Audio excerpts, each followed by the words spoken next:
everybody, welcome back to my channel. If you're new here, welcome. I'm Amber Rose, also known as the Religious Hippie. You can find me on basically any social media platform, or you can go to my official website at thereligioushippie.com, sign up for my newsletter, stay up to date with everything I'm doing. Low-key really excited because today is Brother Kevin's final vows. There we go. Brother Kevin is doing his final vows at St. John Cantius before he leaves for Volo, and I am so excited because me and Chloe are going to it. Heck yeah. I feel like today was appropriate to do this because yesterday was the Assumption of Our Lady. It was the solemnity of our Assumption of Our Lady. And I'm a rant for like one quick second. But first, a word from our sponsors. Today is the Little Catholic Box. The Little Catholic Box is a family-owned business where you can get a subscription box every single month of like Catholic things. It's so cool. Every single month you'll receive a box with Catholic items from a bunch of different Catholic stores. So this month in August, we have this beautiful pillow.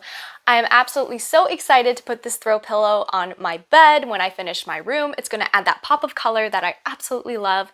And it says, "Be humble, be simple, and bring joy to others."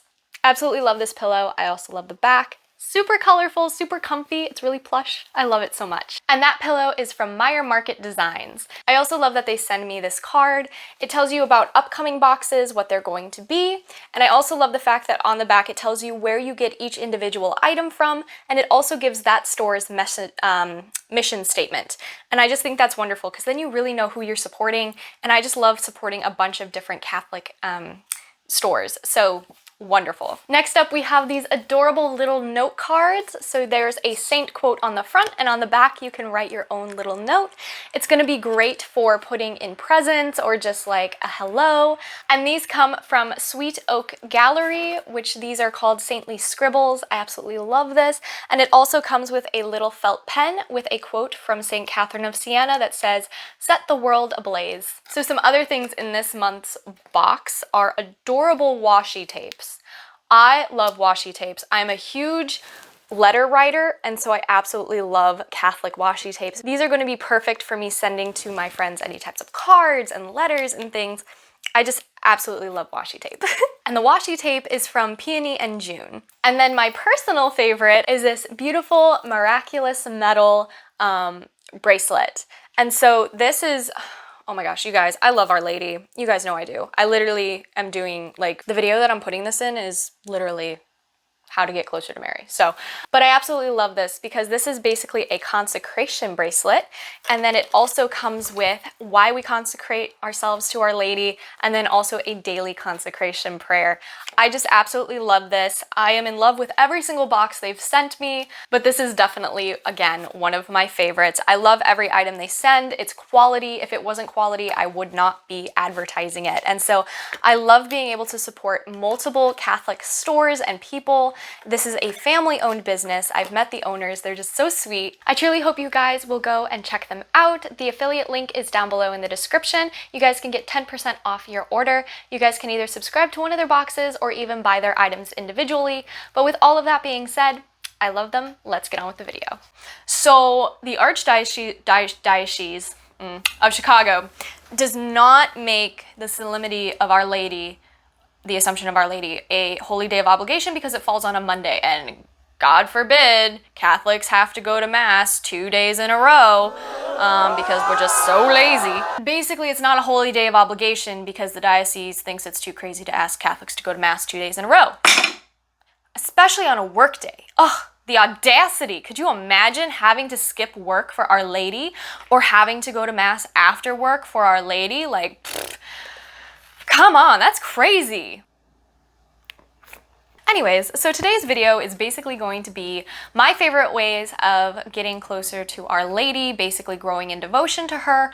And I also have this wonderful book. It's by Father Looney. He's amazing, Edward Looney. He sent me his book, and it's basically about Our Lady and all these people who had devotions to her. I don't remember the exact title, but I'll put it here because it's downstairs and I just ran up and down the stairs like 10 times. Don't feel like doing that again. But it's a phenomenal book. I absolutely love it. It reminds me a little bit like the 33 Days to Morning Glory consecration, except it's 28 stories of people's devotion to Our Lady and how you can mimic their devotion to Our Lady. So I just think it's a phenomenal book. You guys should totally check it out. Speaking of Marian Consecration, that is the first one on our list.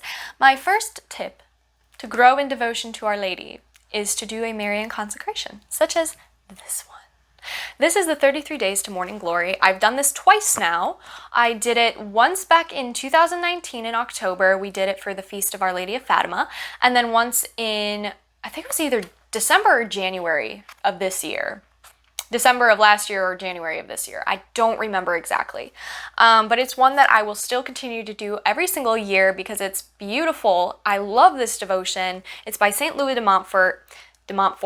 People always correct me on that. I'm sorry, okay? I'm from Chicago. So in the book, it gives you days that you can start your Marian devotion on and days you can end it on. You can do this as a group or you can do it by yourself. I highly suggest if you do it for a group though, that you do get the workbook. There is a workbook that comes with this sometimes. I did not buy the workbook because I didn't need it. But if you're going to do it with a group, I highly suggest the workbook. So in the book itself, there is basically going to be a couple pages of reading. Oh, that's the introduction, sorry. A couple pages of reading, and then, okay, maybe a couple more than just a couple. There you go. And then at the end, there is a reflection and a prayer. And I just think that's really beautiful. And so you can reflect on it during the day or at night. It's up to you. So by doing the Marian Consecration, what we're doing is we are going to Jesus through Mary, his mother. And so basically we give her all of our prayers and she basically gives them out to people who we don't even know in our lives who need them the most. And then of course she takes care of those people as well on our behalf. And so honestly, she's just able to take our prayers and really put them towards more productive use. Because sometimes I'll be praying for something, and you can still pray for intentions, of course, but sometimes I'll be praying intentionally for something and then I'll offer up like a few decades of a rosary for whatever Our Lady needs them for. And I noticed like this shift in some of my friends who really needed prayers, but I never knew it. It's really phenomenal. I highly suggest this to anyone who wants to grow in devotion to Our Lady. Okay, so next up is reading books about Our Lady. There are so many phenomenal books out there. These are some of my favorites. The first one is The Imitation of Mary. The second one is Meditations on Mary, Our Mother. Sermons of St. Francis de Sales on Our Lady. This would be volume 3 in his books.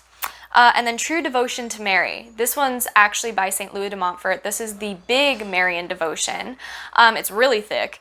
And I have it on my Kindle, but to be honest, I'm probably going to get a hard copy because thick books need a hard copy. Because then I feel more like, oh my gosh, I read that entire book, and it's like you can actually see how thick it is, you know?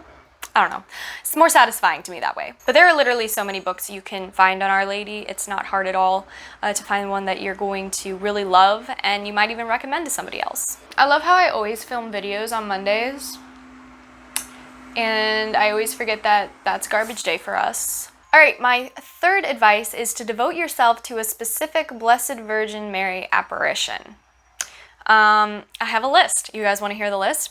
Our Lady Undoer of Knots, Our Lady of Peace, Our Lady of Grace, Our Lady of Good Help, Our Lady of Milk, Our Lady of Smiles, Our Lady of Mount Carmel, Our Lady of Sorrows, Our Lady of Siluva, Our Lady of Poland, Our Lady of America, Our Lady of the Miraculous Medal, Our Lady of Guadalupe, Our Lady of Perpetual Help, Our Lady of the Nativity, Our Lady of the Assumption, Our Lady of the Afflicted, Our Lady of Dolores, Our Lady of Divine Providence, Our Lady of Success, Our Lady of Hope, Our Lady of Mount Olive, Our Lady of...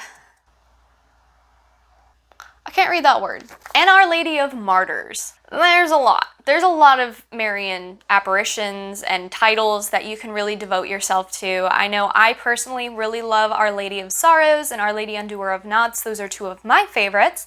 But, you know, I think there's tons. There's Our Lady of Grace. There's so many. And so really looking into each Marian apparition, and you can actually do that. See How She Loves Us is a wonderful book. It has, I forget, it's like 50 confirmed Marian apparitions. And I absolutely love that book, so I highly suggest that for anyone who is looking to devote themselves to a specific Marian apparition. Okay, number 4 is the Rosary, and I guess this is technically obvious. I get it. Like, this is an obvious one, but I had to throw it in there, otherwise people would be like, why didn't you put in the Rosary? And I'd be like, because everybody expected it. But to be honest, that's fair. I should add it in. So I'm going to. This one's actually really obvious for those of us who are beginning to grow in Marian devotion because it's like the first step you take in Marian devotion by by meditating on Jesus's life. And when I pray the rosary, I love to picture Our Lady holding my hand with a legion of angels around her, because technically that is what's happening. You know, that's what's happening. I really love doing that. And for those of us who really struggle to focus during the rosary, I always suggest during the beginning of the rosary, imagine you're handing a rose to Our Lady. I had a dream like that once.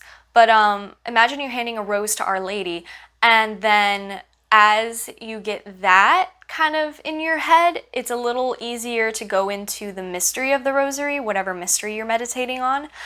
It really helps to start with a basis of meditation, and offering a rose to Our Lady during each Hail Mary is kind of helpful in that. Personally. If you're still struggling, I highly suggest getting some visual references, like a picture on the specific mystery you're trying to meditate on, so then your mind has an image to base off your meditation. I don't know if any of that made sense. I hope that made sense. Number 5, kiss her.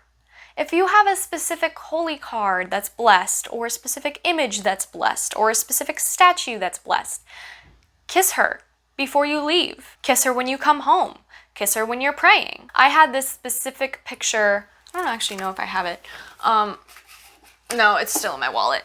I have this specific holy card of Our Lady, and I would always kiss it every time I did my 3 Hail Mary devotion. I have other friends who kiss her on the cheek of their favorite statue. I have other friends, they have a picture of her and they kiss her on the cheek there. You know, what mother does not like being kissed? Okay, and next but not least, doing a pilgrimage or just visiting a Marian shrine. There are so many throughout the entire United States, and even, you know, not even in the US, in the entire world in general. There's going to be one that's within driving distance in your area. It might be a little far, but it'll be worth it. Take a group of friends with you, or go alone, that's totally fine. And if there's enough shrines or chapels, whatever, in your area, make like a cute little pilgrimage out of it. Visit each one. I really want to go see the one in Wisconsin, because it's kind of close-ish. It's like a 3-hour drive. And me and Chloe really want to do that. We've made plans to do it before, but things just keep falling through, work happens, family happens, it's just crazy. But yeah, I really want to do that this year. Hopefully in fall we will, and I can film it for you guys so you guys can see what it's like. But it's just a wonderful thing to do, is to go and, you know, understand that we are pilgrims in this world, and finding a little slice of home in a bunch of different areas is really helpful to me. And that little slice of home is Catholicism. So I always highly suggest it. But yeah. Those are basically my top tips for growing in devotion to Our Lady. And of course, Our Lady is the moon who reflects the light of her sun, and all she wants is to bring souls to her sun. And she needs our help for that. And so, you know, I love that, and I love having devotion to her, because she is a wonderful mother. But yeah, let me know what your guys' favorite devotions to Our Lady is down below, and I will talk to you guys in the next video. Bye!